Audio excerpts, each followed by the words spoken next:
Before we get into today's edition of Bengals Breakdown, the NFL Draft is 1 week away. Don't miss out on any of our Bengals pre-draft, in-draft, or post-draft coverage. Hit that sub button right now.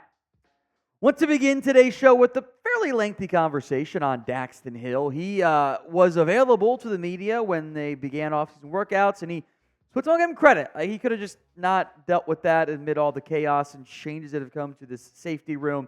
But he spoke about his future and where he might play after the signings of both Geno and Vonn Bell. In addition to Jordan Battle on this roster at safety, Daxton Hill is somewhere between, I think, safety 3 and 4. Maybe he could beat out Vonn Bell and play a different style role, but I think it's pretty clear that the Bengals were, this was made public by Lou Anarumo with some comments he made about how at this point they were in Daxton Hill. I'm sure that had been conveyed to him. So he'd been asked, hey, where are you going to play this year? Like, what's your role going to be? He says, anything, to be honest. That's my strength. I feel like that's what God gave me, and I'm just going to do that to the best that I can. I can't really predict the future. I can control what I put out on a daily basis, what I put out weekly. That's something I try to do the best that I can. Whatever vision that is going forward, I'm just going to do the best I can. Allow me to translate. They don't know yet. And frankly, they shouldn't know yet.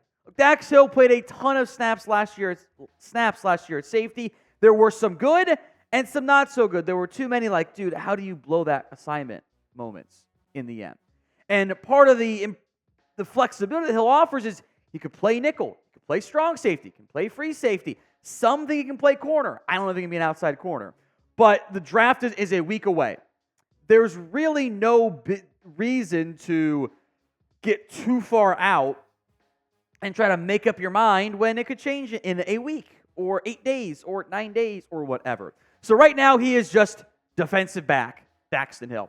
Not free safety, not strong safety, not nickel, just generalized defensive back, and we'll see what happens. Now the 2023 coverage stats for Geno, Vonn Bell were better. Geno made a ton of plays. And I think Daxton Hill's biggest issue at times was he just wasn't always in the right spot. I still wonder in the end, because Stone is there, because Bell is there, because you have Jordan Battle, I wonder if the best spot for Daxton Hill is nickel. That's dicey, though, because you have a damn good nickel already in Mike Hilton, who's got 1 more year under contract. DJ Turner might be a nickel, too. That's the issue this team's kind of facing right now. Zach Taylor said, quote, we got a pretty good idea in our minds, and we'll let the offseason play out with that before we get into it here. We feel comfortable with Dax and where that all stands. Again, they don't know. They have ideas depending on what happens in a week, and then we'll know after that. So what is your confidence level right now in Daxton Hill? Scale it for me from 1 to 10 in the comment section on today's show.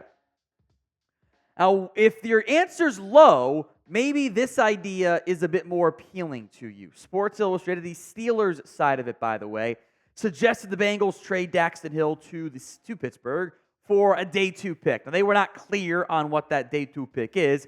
I'm going to say third rounder is probably the more likely. And then for a former first-round pick who was a starter last year, has now been demoted, I don't think that's the most unrealistic outcome in terms of what to get back. The problem is, would you trade him to a division rival? If you still think Dax Hill can be good, you probably don't want to do that. I find it very strange, these Steelers fan types like, let's trade for this Bengals player.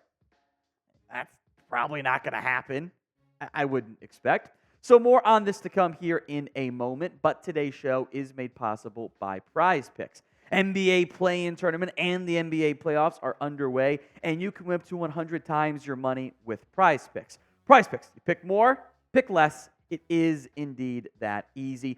2 to 6 player stat projections, and watch the winnings roll in if you come out on top there. You can make your picks and submit in less than 60 seconds, especially if you know what you're doing. They're also offering weekly promotions, special offers, including but not limited to the Demons and Goblins. Adjusted stat projections. The Goblins are easier to hit, lower payout. Demons are harder, higher payout. I always advise the flex play as well. It's just better. You can get one wrong and still come out on top. They've also launched their season-long NFL prize picks. Get in early because these numbers do have a tendency to rise, is kind of factor in the injury risk already. More than Mahomes passing yards, Dak passing yards, CeeDee Lamb touchdowns, like a Parsons sacks. You can find some for Bengals players as well. Go to prizepicks.com/CLNS and use code CLNS for a first deposit match up to $100. If you were to trade away Daxton Hill in that hypothetical scenario, you'd have 5 top 100 picks. So you're getting your defensive tackle, you're getting your offensive tackle, you're getting your wide receiver, you're probably getting a cornerback there. You can make a tight end pick, another DT, double dip somewhere, add the best player available, and you still feel, I think, pretty good about your safety room overall. At least, I think, both short-term and for next year. Geno Stone's 2 years under contract. I think he's going to be here for those 2 years, maybe even longer than that. Vonn Bell may or may not be, but you also spent a third-round pick last year on Jordan Battle. So you've got 3 safeties for a team that doesn't like utilizing more than 2 at any given time. Of course, you can always keep him for depth at a variety of spots, including but not limited to the safety position. A big reason why you don't always see teams do a bunch of trades in April, in May, and June is they've got them under contract. They're already counting on their books. They've kind of built that into the likely spending structure. And God forbid something happens in August and someone pops an Achilles or tears a knee, and then you're like, boy, don't we wish we had that guy we traded away 3 months ago for a day 2 pick or something? That's why teams tend to wait on that front. Might be a lower return in the long run, but you're also kind of cover your bases a bit more.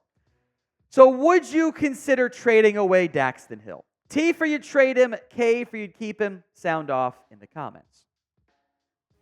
We've also got a draft update for you guys. Very intriguing name visiting the Cincinnati Bengals. That is Washington wide receiver Jaylen McMillan, who I think could be a very real target. Maybe not the second round, maybe it's possible, but it would be a great third-round pick if he were to fall. He might not fall to Cincinnati. 6'1", 197, 32 and an 1/8-inch arms, 4.47 40-yard dash. The agility was good, not great. The explosion was really good. Despite being a little bit skinnier of a receiver, McMillan does offer the type of thing I believe this Bengals organization is currently searching for. Some inside-outside capabilities. The ability to be an outside receiver when needed, and the ability to be a slot receiver when needed. He did play more slot this year for Washington, had more of an outside role in 2021. Now, his production did dip this year. I'm not overly concerned about that because he was battling a knee injury this year. The snap count really fell off, and there was also top 10 pick Rome Odunze and probably top 50 pick Jalen Polk also taking a bunch of playing time and targets and snaps, etc., away from McMillan. I think Nate Burleson athletic comp, I think that maybe a similar-ish career path is what you could get there out of McMillan. Really good baseball player and does tend to show up in terms of tracking the ball downfield. Oklahoma and USC were recruited to play baseball and football, which, funny how it's receivers and DBs who are always that type of player there. So let's say Jaylen McMillan is there. Let's say third round. Give you guys reason to say yes for it. Would you draft him on day 2? Why for yes and for no in the comments.